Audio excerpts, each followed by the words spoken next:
Welcome back, everybody on YouTube, to another edition of the Live from My Mother's Basement Show. And here's your host, as always, Johnny. Hooray! Yeah. So I'm having a lot of issues lately with the sound quality going on here, so I'm trying like hell to figure out what that is and why it's happening. Please bear with me if this the audio on here isn't of the greatest quality. I'll really be looking into that and fixing it soon. Yeah. So here's the deal. It's the night after Raw.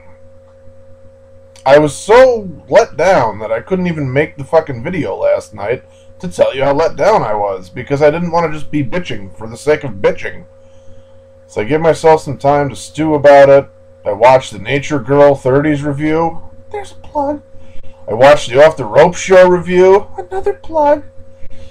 I was on a Skype call with Adam Swift, otherwise known as the Swift Hit. Another plug. And Chase Oliver, 68. Another plug. You getting tired of that yet? Because I kind of am. And then I was going to do an audio commentary with Dreamboy899. There's another plug. And the Awesome Leopard, Glenn Allen. Last plug. That was the last one, can you believe it? So, here's the thing though, is like Skype took a diarrhea fucking dump all over my computer last night, and then Dreamboy tells me that he thinks his fucking computer got attacked by a virus. Must have been like herpes or the clap or some shit from his website that he streamed Raw from. So I'm like, oh, wonderful. So here I am coming to you live from my mother's basement, and I'm just going to share a few quick things that were going through my head while I was watching Raw. And I'll even share my initial excitement with you that I felt before Raw entered the fucking air, or air, whatever the hell the correct vocabulary is for that. Fuck it. I live in my basement. I don't need to be fucking technical. So here's the thing, is like all these vignettes and all this 1-2-12 promo shit kind of caught up with me, and I bought into the fever.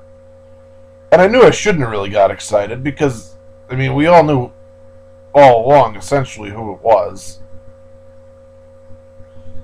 It's in his style to fucking, call us all idiots and, totally denounce the fact that he's going to be there at the show or not.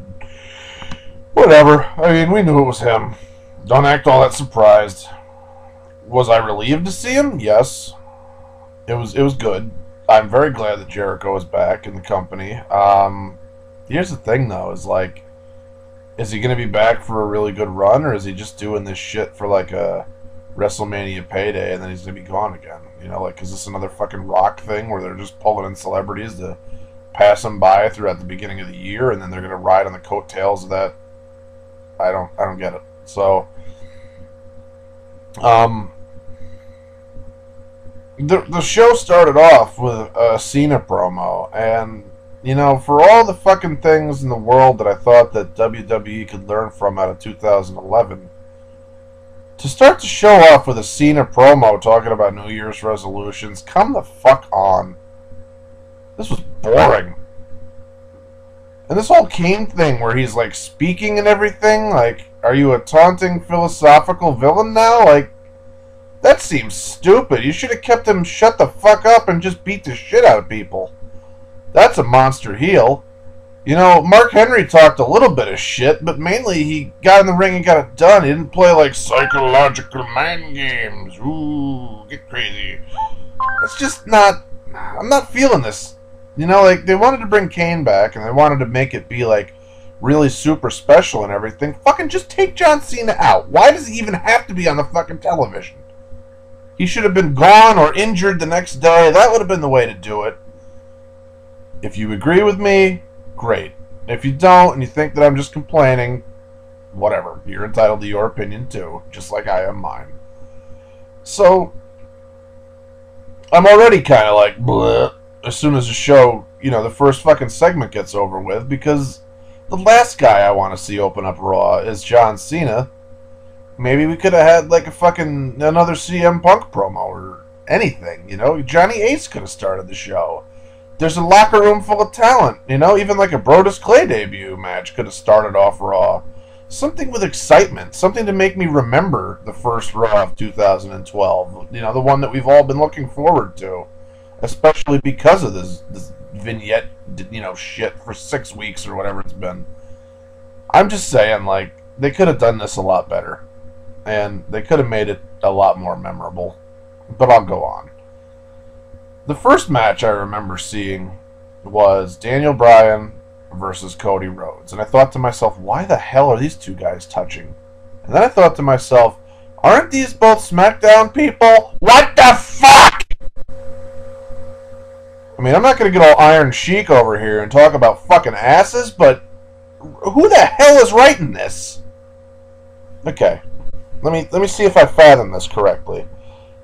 Locker room full of talent we haven't used in 2011. Champ that had no prior fucking build. Taking on Cody Rhodes, a guy who's held the Intercontinental strap for a very good time now and has done really good things with it. But neither two of these guys are in a program with each other. One is a babyface that really should have a heel turn. The other has been a really strong heel.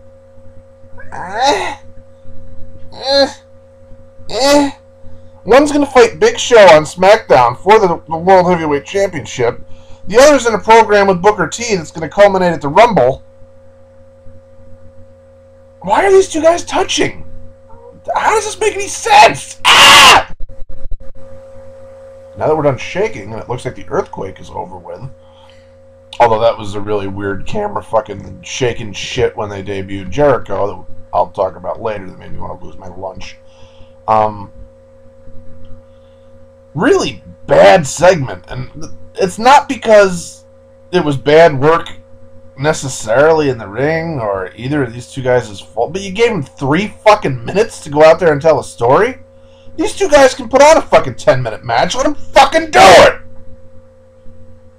Why do you make this feel like it's a fucking goof match? Why even bother doing this if it's going to be 3 minutes long? Give yourself 3 minutes to put other people on fucking television or to extend another match. It felt like they were trying to cram way too much shit into the beginning of the show so that they could take their time later on with this debut thing. And I understand that that's what they were trying to do, to give time to Jericho.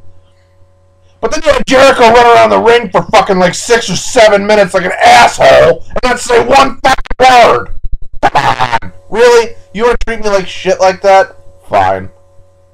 I'm not even going to get mad about it because why should I think that a company like WWE, which in 2011 did way more wrong than they did right, was going to start off the new year and actually, you know, appease me?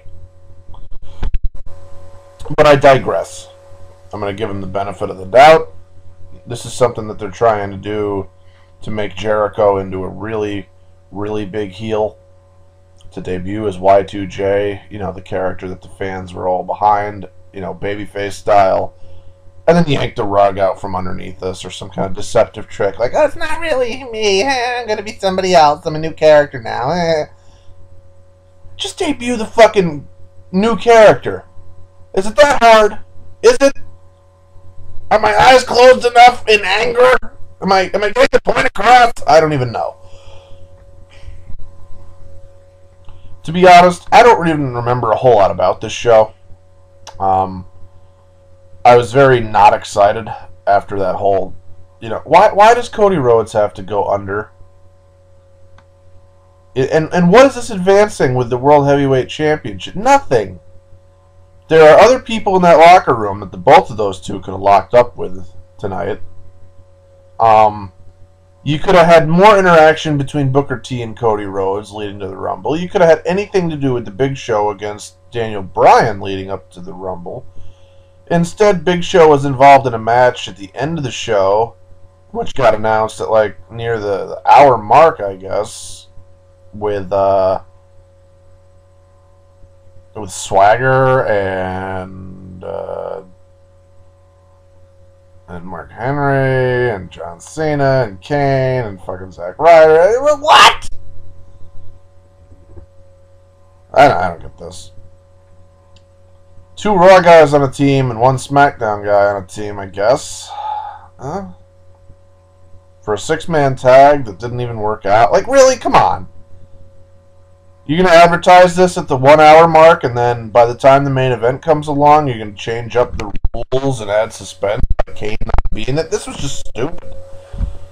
Then you're going to have Swagger take on Cena and Zack Ryder in a 2-on-1 handicap, and we're supposed to believe that he's got any fucking chance? Of course he didn't have a chance. Fuck this. Like, really. And then the Kane thing. Like, at the very end, that was so lame. I can't describe to you how not impressed I was with this. If you're going to come out and you're going to attack somebody, attack them to the point where they can't get back up. But of course, it's got to be Cena, and he's got to do a Superman routine with the bullshit. After already telling the fans in the beginning of the show, instead of, like, you know, stuff it up your ass because I'm tired of all the booze, he says, I am just happy to get any kind of emotional response that you want to give because you paid for your ticket. You deserve to be heard. I'm John Cena. Fucking die already, will you? Just get off my television. I'm tired of it. I have a beard. It is very dark right now, and it says, I don't like this. That's really what it says. Like, you can hear it. I don't like. Oh my god. They did a few things right tonight on Raw, but not enough to really, like, impress the shit out of me. Like, they just did things that should be done right every week. Wade Barrett, for instance. They hyped up the fact that he took out Randy Orton. I like that. They talked about Orton's injury. You know, again, more things they did right. They're building Barrett as a possible Royal Rumble winner. You know, that's good. Get it in our heads that he has the ability to win this thing. Why are we going to put him against Santino? I understand it's a good heel foil to a babyface match kind of thing, but it just seems so obvious at this point that Wade Barrett would win that match. Like, why didn't we put him against somebody else? I realize we don't have any other jobbers necessarily, like Santino, but if we already know every week when Santino comes out that he's not going to win, what is the point? Like, maybe we should have saved Santino for the Brodus Clay match that never happened. Like, I'm really pissed about that.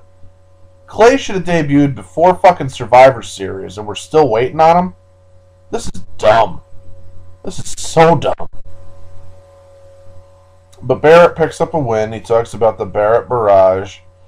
The announcers even seem to try to be hyping this up, so that was good. I'm okay with this.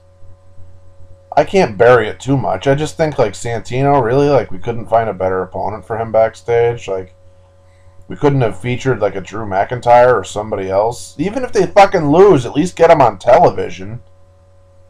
Like, what?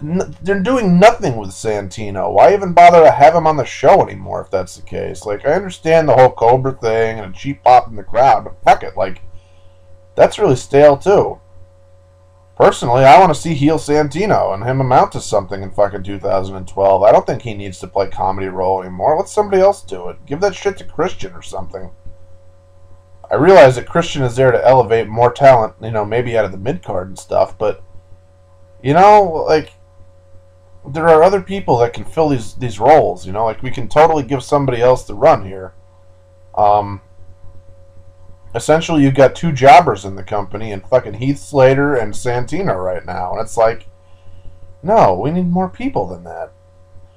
So, I don't know. I feel like I'm bitching for the sake of just bitching. But realistically, what went on after all this other stuff is they had the women's match. And I thought that this was cool because the Bellas were in matching uniform, and Kelly and Eve were in matching uniform. And you know, for a split second, I said, oh, tag team wrestling.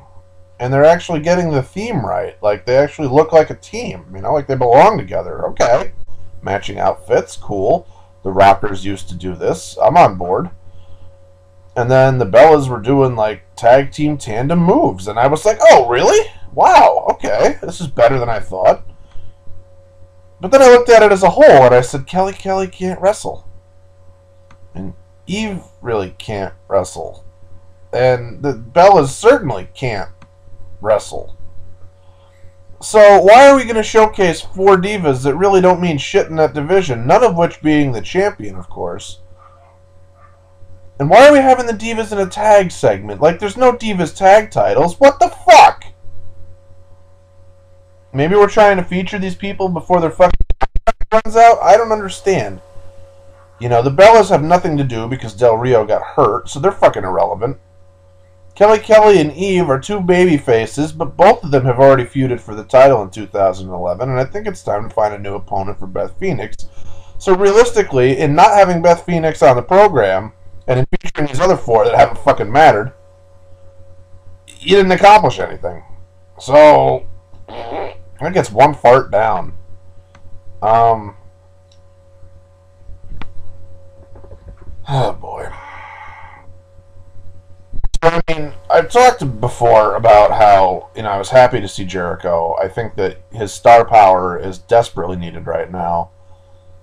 I was commenting on the British Fists Facebook all night long about how I thought maybe he was going to be the replacement for Edge, since, you know, Edge was forced to retire after WrestleMania 2011, and the roster never really recovered from that. So I think that Jericho is there to offer balance and some more main event level competition, and plus we haven't seen him in a while, so it would help keep things a little bit fresher. But here's my problem, is that we debut him and then we don't do anything about the debut. Like, we don't go after anybody, we don't set up a promo, we don't set up a feud, we don't explain anything. Like, you made us wait 6 weeks already, why do we have to wait anymore?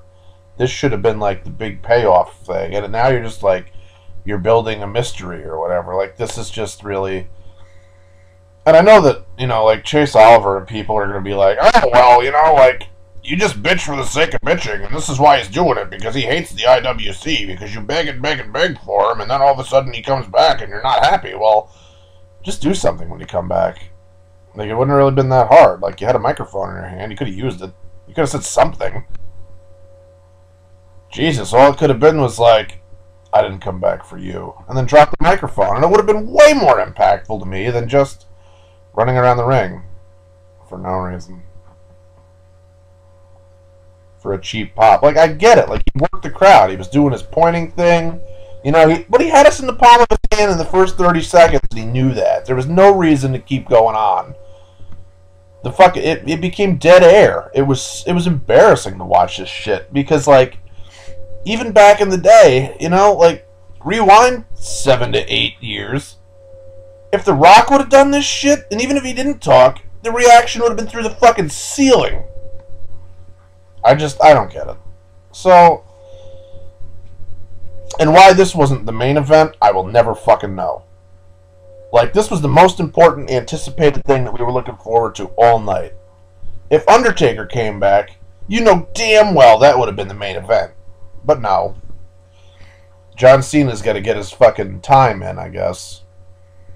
Do I like the fact that Ryder was featured in a main event?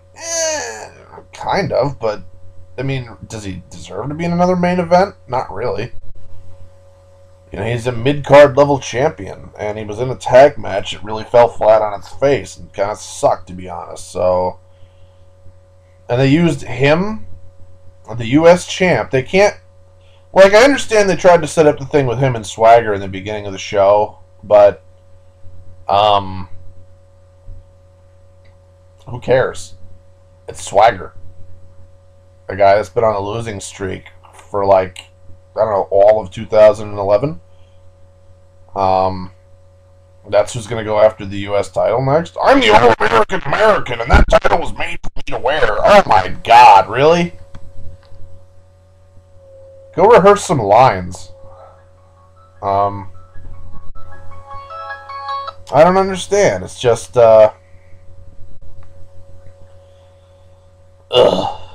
made my head hurt, to be honest. So, He's going to be the fucking puppet to further along the John Cena-Kane thing, because John Cena's going to, like, save him from hell, and then all of a sudden the ring explodes in fire, and I'm just... You know, this is nowhere near the caliber of entertainment that we got in 1997 when Kane used to set other shit on fire, where it used to be a lot more creepy, or before he talked. And now it just feels like, like it's a little bit too late. And it's just my take on it. Maybe I'm bitter. Maybe I'm really being hard on this Raw. But I think that this Raw fails really hard. What did it do to advance to the Royal Rumble? Anybody? Anybody? Oh, little Jimmy has something to say. Says, you got for watching Raw, because it didn't do shit for the Rumble. It had the two little moments where they talked about Royal Rumbles of the past with Michaels and Duggan. But what the fuck does that do for this Royal Rumble? Like, I understand nostalgia's cool and everything. Yeah, I was there. I watched all the other fucking Royal Rumbles. Come on! I think I don't remember this shit, who won the Royal Rumble every year. If you want to get me excited, talk about what the fuck is going to happen at this upcoming one. Build the storyline toward this more. The only shit they did was advance the CM Punk storyline with Johnny Ace. That's going to be the fucking Royal Rumble story that we're going to go with? Come on! And really, Dolph Ziggler going for the fucking championship? Are you kidding me? Why is it not Miz? Why did we have to bring Truth back so soon? I don't know.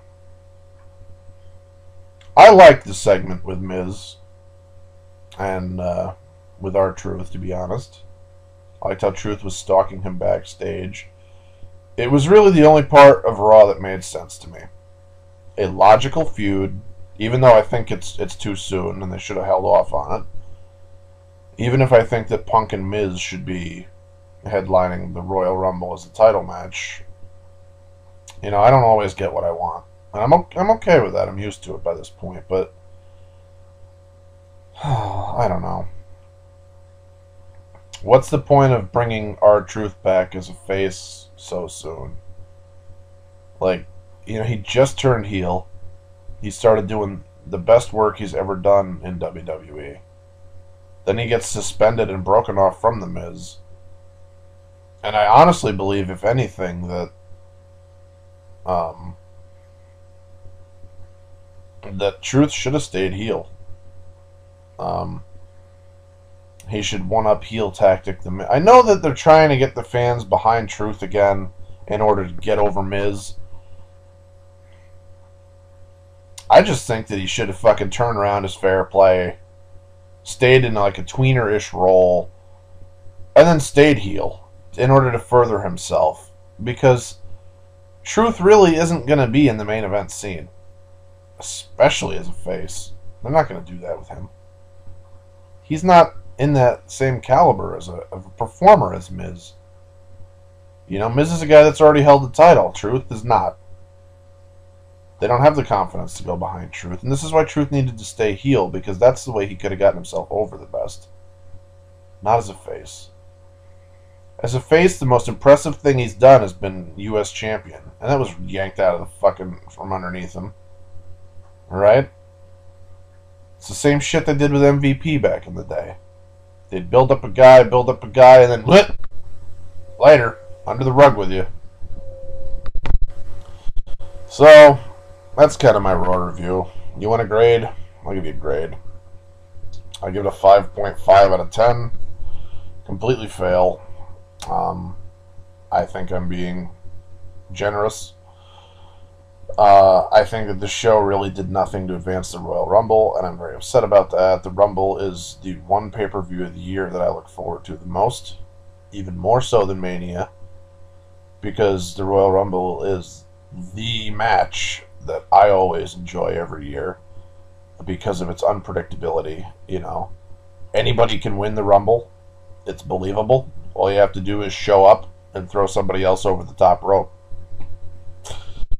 It's always a great, you know, breeding ground for surprises and big returns and all that kind of shit. if they wanted to make a bigger impression with Jericho, they would have saved him to the Rumble, especially if they were just going to do this with him and not have him speak and not have him go after Punk and not just whatever. So they're going to debut him. They're clearly going to have him win the Rumble, and then he's going to feud with CM Punk, really? Why couldn't we just bring him back and have him attack CM Punk? That would have been a bigger impact to me, I think. But I don't write for WWE, so what the fuck do I know? I'm just a kid that lives in a basement. His mother's basement. If you like any of this review, if you agree, if you disagree, if you think that I should stop doing videos forever and that I should probably find a job and take care of myself, leave your comments below. This has been me, again, making videos, and we'll see you next time.